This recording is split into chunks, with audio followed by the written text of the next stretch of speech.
Now, in the first half of the Perek, right? Yesterday's Shir, this is Shir of Sunday. The Rebbe starts talking about Klippa. And he tells us about Klippa one thing. That Klippa gets chayes from Kedusha in a way of Acherayim. Okay? Hashem gives chayes to Klippa in a way of Acherayim. What does Acherayim mean? Whatever he gives Klippa, he gives him a little chayes, a lot of chayes, an awful lot of chayes. But he gives the Klippa chayes in a way that it's separated from the giver. When they use it up, they're dead. Kedusha, Hashem gives Kedusha less. But he gives it even of Punim, that along with the chayes Hashem gives Kedusha, he gives himself. And as a consequence of the fact that along with the chayas that he's giving himself, the Kedusha always can't get to the Eibush, it's always renewable. I want you to know. There are scores of Maimorim that talk about Klippa and the processes which Klippa gets chayas. To give you an example, there's a Bavustas Maimir called the V'yem Zemchascham Reish Nun Vav, a Shara de Kemaim Taf Reish Nun Vav, where the Rebbe Hashem speaks Parichas about this sugya of Klippa, how Hashem sustains Klippas. So I want you to know that Hashem sustaining Klippas, there are a number of issues. The first one is not written in our Perek Tanya. So before we even continue, I want to set the stage. I want to tell you like this, that in order for Hashem to create Klippa, there are a few requirements. In order for Hashem to create Klippa, there's a few requirements. Requirement number one is called the Riboy Tzimtzumim. Riboy Tzimtzumim is, actually the truth of the matter is, it is written here. It's my mistake.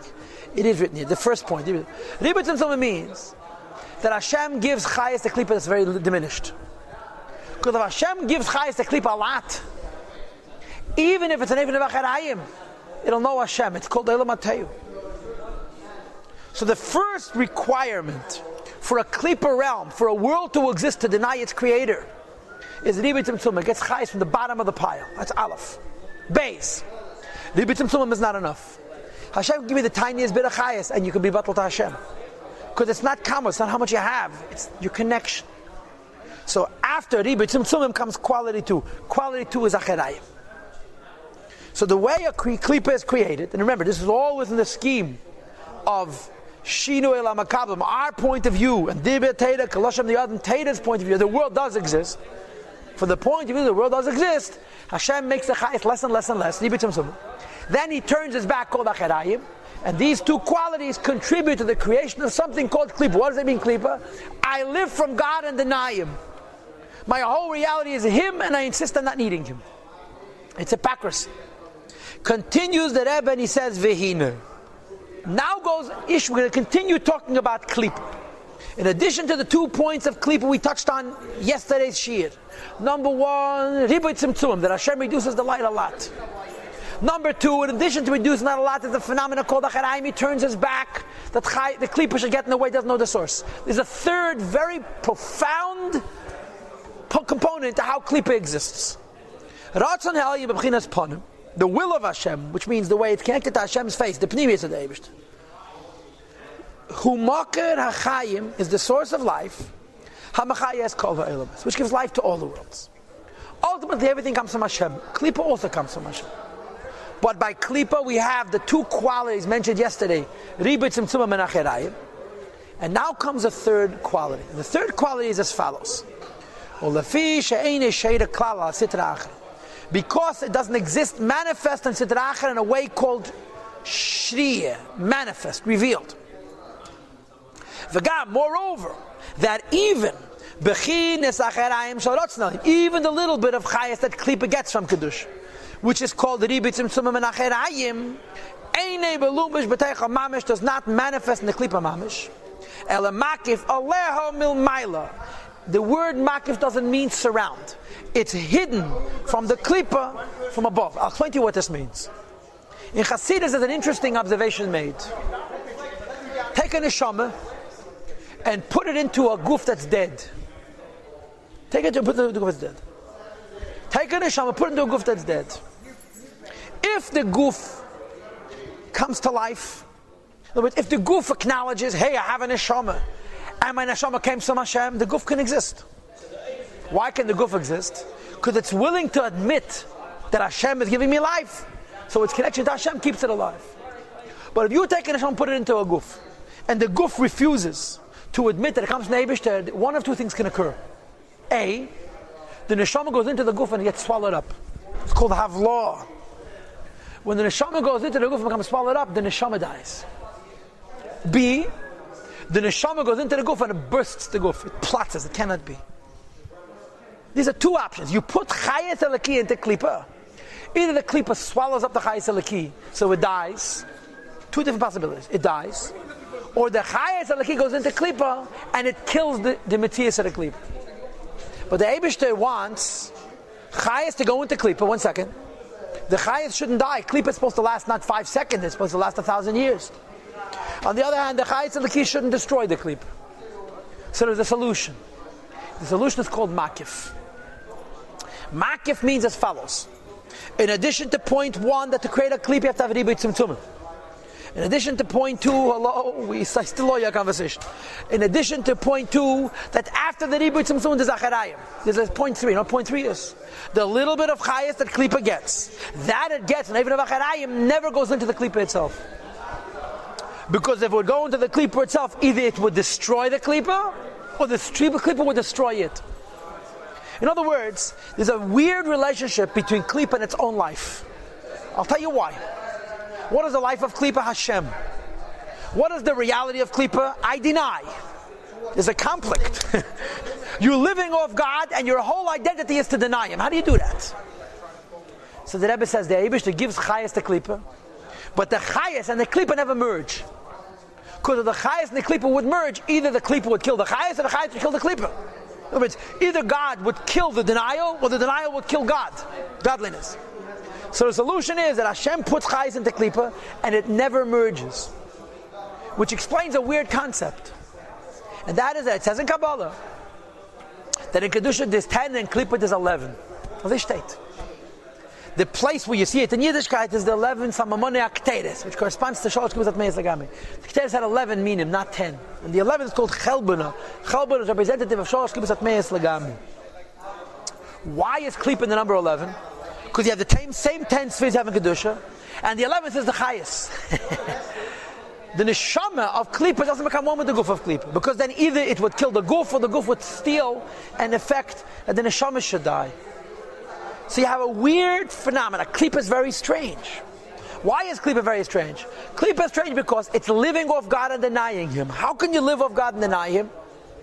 So there's rule number 1 is ribui tzimtzumim. There's a very little piece of God coming into Klipa. Rule number 2 is acharayim. This little piece of God coming into Klipa is disconnected from the source. It turns its back. And rule number 3, the little bit of chayes of Kedusha, which comes into Klipa, and even acharayim is also makif. It never merges with the Klipa. It always remains indirect. Look at the words. Yeah? He says, Eine sheira kala sitra achara. V'gam moreover, bechinas acharayim sheratzna. Even the acharayim that Klipa gets, Eine melubish man b'teicha mamash, doesn't become one with it. Ela makif aleim u'mayla remains hidden from it. You see? It says the Alter Rebbe lakach. Consequently, when you think about what a Klipa is, and you combine these 3 components, number 1, ribui tzimtzumim, number 2, acharayim, number 3, even the little bit of chayas that Klipa gets doesn't merge with the Klipa, you get to number 4. What's number 4? Klipa is the place of death, and spiritual uncleanness, God should protect us. What is the meaning of the word death? According to Torah, the meaning of the word death means something that is temporary. What is the meaning of the word life? Something that's forever. Jewish people are Kedusha, they're forever. Klipa means I'm going to die. I could die in 1,000 years. Rome is death. Rome was one of the greatest empires in the history of the world. What's Rome now? Some old statues, broken statues to be exact. You understand? Something which dies tomorrow and is alive today is called in Torah Misa.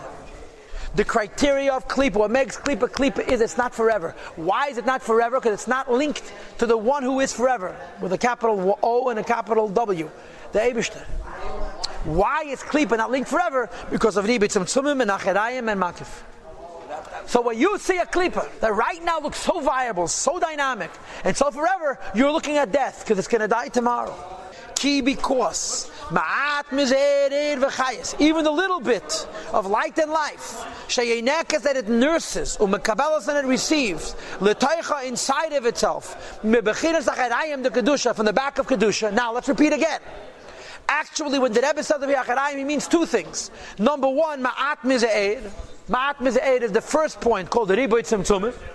Number 2, Acherayim, which is the second point. So we have like this. First of all, Ma'at Mizeh means a little bit of Chayas. Second of all, Acherayim means this little bit of Chayas is a way of Acherayim. But here's the third point. Shalamaylav Mabav Ubabchinas Golus Mamish B'Saycha. It's exiled in Klippa. You know what the word exiled means? Can't be revealed. As we discussed it in chapter 19, Perek Yutes, and we had it earlier also in Sof Perek Yudzayin. What does Golus mean?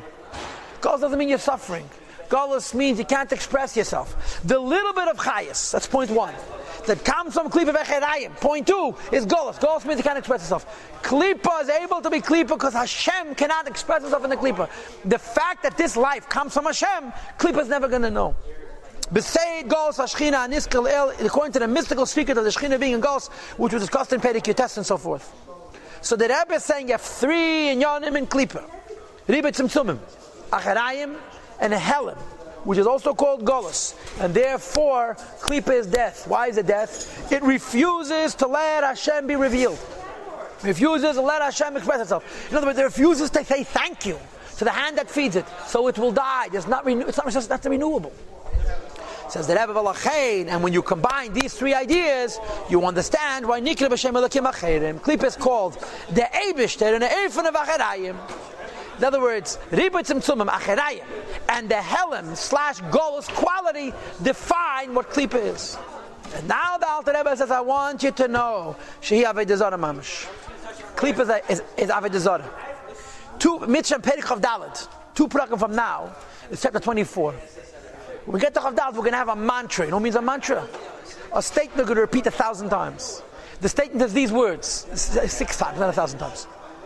Sitra achara klipa, hanikra avodah zarah v'elakim acherim. Sitra achara klipa avodah zarah v'elakim acherim. It's all the same. Avodah zarah sounds terrible. Sitra achara doesn't sound that bad. It says the Alter Rebbe, it's the same thing. Because what's avodah zarah? Ukfira ba'achdusei shel malach ma'amlach ma'kadosh baruch hu. The denial of the unity of the King of all kings, the Holy One, blessed be He. You have to understand, avodah zarah is not atheism. Avodah zarah doesn't say there's no God. Avodah Zarah says that the Eibishter is the God of God. He's not involved. He's in heaven and we're on earth. And He has helpers. What is Klippa? Klippa isn't saying there's no Hashem. Klippa is saying there's Hashem and there's me also. As opposed to saying there's Hashem and I'm not. That's Avodah Zarah. Because Avodah Zarah doesn't mean there's no God. Avodah Zarah means that God is not the only force. Because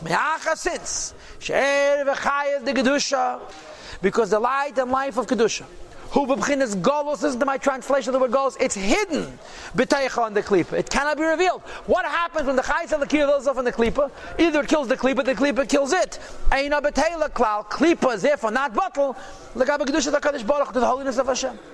V'aderab. Not only is it not bottle, it's arrogant. Makbiyat makanesher. It lifts itself up like an eagle lema to declare, Ani v'yavsi yayid. I exist.